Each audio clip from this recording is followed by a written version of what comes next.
Hai, kembali lagi di Cerita Senja. Seperti biasa, Cerita Senja akan bercerita tentang pengalaman-pengalaman mistis para pendaki gunung. Tapi sebelum mulai, silahkan ambil headset kalian dan mari kita merinding bersama.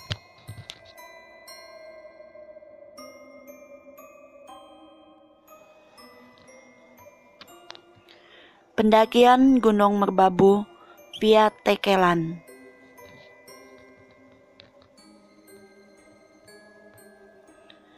Cerita ini dimulai saat gue ngajak teman-teman gue buat ngedaki.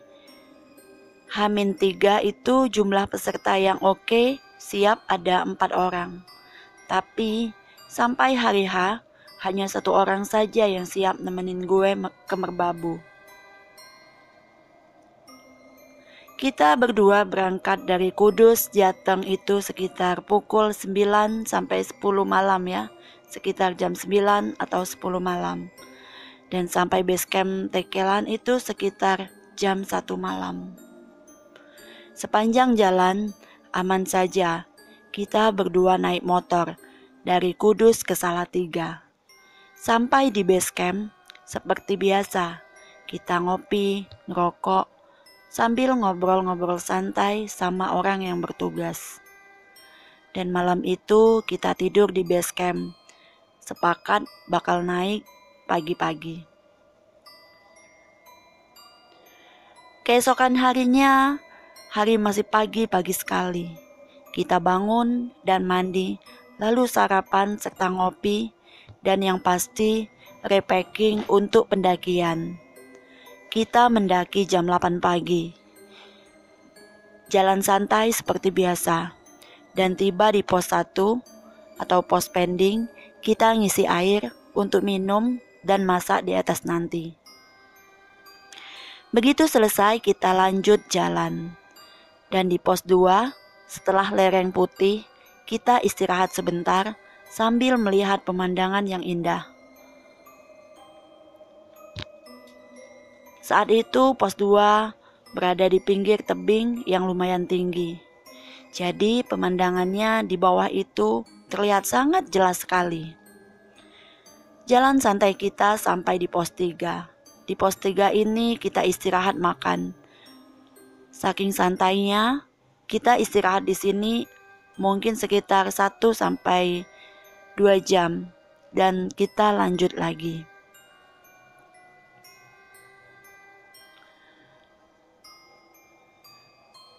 Pada saat itu hari Minggu ya, jadi dimana pendaki itu turun bukan naik. Waktu kita naik itu banyak papasan sama orang-orang yang turun. Setelah jalan santai, kita sampailah di puncak pemancar. Puncak ini adalah puncak pertama yang bakal kita dapat jika kita lewat jalur Tekelan ini. Sampai di sini sekitar jam 4 sore. Cuaca cerah dan lumayan masih ada pendaki lain sekitar kita. Tanpa banyak ngomong, gue sama Om masing-masing buka grill. Jadi gue manggil temen gue tuh Om ya. Dan diriin tenda. Selain kita, ada juga tenda pendaki lain. Sekitar 2 tenda di area ini. Sore itu kita menikmati banget sambil ngopi dan ngobrol santai. Tepat pukul jam 9 malam, tiba-tiba badai, angin kencang, lalu hujan lebat. Sampai tenda gue itu hampir terbang karena gue kurang kuat masang pasaknya. Tapi tetap dengan santai, gue tinggal tidur. Dalam hati, bodoh amat mau terbang ke bawah badai. Dan tepat di tengah malam sekitar jam 1 malam, malam jadi dingin banget. Dan terdengar sayup-sayup suara orang banyak banget. Dan lama-kelamaan suara itu jadi makin rame. Karena penasaran, gue keluar dari tenda tanpa bangunin temen gue tadi. Begitu gue keluar dan gue kaget banget. Itu jalur dari puncak pemancar sampai jalur Ondorante, ramai sekali orang. Ada yang jualan seperti di pasar. Dengan bodohnya gue deketin. Banyak banget orang yang berpakaian ala orang Jawa.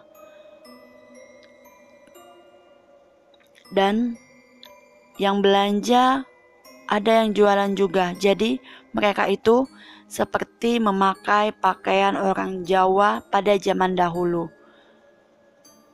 Gue sadar gue sedang berada di tempat yang seharusnya gue gak datengin. Seharusnya gue tetap melihat dari jauh. Semakin jauh masuk ke kerumunan ini, gue makin gak ngerti tempat apa ini. Dan sampai akhirnya ada suara, "Yan, Rian, Yan." Dan ternyata itu teriakan dari temen gue tadi. Dalam waktu sekejap, dan kerumunan itu hilang. Sepi banget dan gelap. Gue gak bawa senter, cuma ada cahaya bulan malam itu. Dan malam itu, gue tepat berada di gerbang angin. Tanpa pikir panjang, gue buru-buru kembali ke tenda. Saat temen gue nanya, "Ada apa?" Gue cuma bisa jawab, "Besok aja kalau udah di bawah gue cerita." Malam berganti pagi.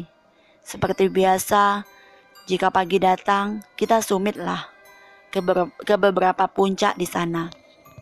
Singkat cerita, kita memutuskan untuk sarapan dulu sebelum tidur.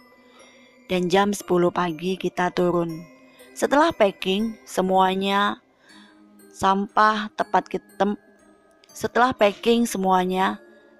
tepat harus dibawa turun saat itu. Dengan kondisi mental yang sudah sedikit kendur karena kejadian malam tadi, gue masih berusaha berpikir rasional. Ya, mungkin itu cuma halusinasi gue aja. Dan kita turun. Dengan langkah yang santai, yang sedikit mulai melemah. Sampailah kita di pos 3, pos wajib kita untuk istirahat dan ngopi. Di pos ini kita sampai jam 12 siang. Dan di pos ini juga perasaan gue udah mulai gak enak. Padahal ini siang hari, tapi cuaca memang sedikit mendung. Dan akhirnya kita lanjut jalan turun. Di pos bayangan 3, temanku mengeluh kakinya sakit. Dan jujur, punggung kita berdua juga udah mulai sakit. Akhirnya kita memutuskan untuk berhenti sebentar. Suara daun kering yang seolah diinjak santer banget dan sering terdengar. Suara mendung dan gerimis. Jalan pelan kita menuju pos 2, trek kita di bawah bambu-bambu kecil. Dan jalanan licin karena gerimis. Gue beberapa kali jatuh dan temanku juga jatuh beberapa kali. Sampai kita di pos 2, sudah jam 5 sore. Ini benar-benar bukan suatu yang wajar buat gue yang sering lewat jalur ini. Temen gue sempat ngeluh, "Gak kuat gue, kaki gue sakit banget." Gue yakinin dia, gue bilang, "Ayo kita harus sampai di base camp sebelum malam. Kalau tidak kita bakal celaka." Dia bilang, "Oke ya, tapi pelan-pelan." Jujur, saat itu gue juga sedikit memaksakan diri.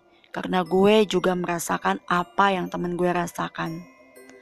Kurang lebih sejam, perjalanan kita dari pos 2 ke pos 1. Dan sepanjang perjalanan ini, gue mencium bau bangkai. Gue diem karena gak mau memperparah keadaan. Dan sampailah kita di pos 1. Di pos 1, temen gue maksa harus istirahat.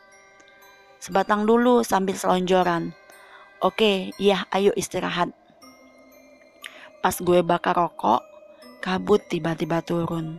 Kabutnya pekat sekali, seperti asap bakaran karet atau ban. Sejenis itulah. Dan aroma bangkai menyengat saat suara azan maghrib berkumandang. Tepat di depan gue, di belakang temen gue ini, berdiri wanita berbaju merah. Dan rambutnya sebahu dengan celana yang panjang. Wajahnya rusak dengan berlumur darah. Entah kenapa dia begitu jelas sekali terlihat di mata gue. Dan ketika gue menarik nafas panjang, temen gue tiba-tiba bilang, "Jalan yuk, perasaan gue gak enak." Gak banyak mikir, gue langsung jawab, "Oke, ayo kita jalan." Gue bilang sama dia, "Lu jangan takut, lu jalan aja di belakang gue. Ingat, ikutin gue dan jangan takut." Sepanjang jalan ini, temen gue ngeluh capek, sakit, dan takut. Ini kita bakal mati dan lain-lain.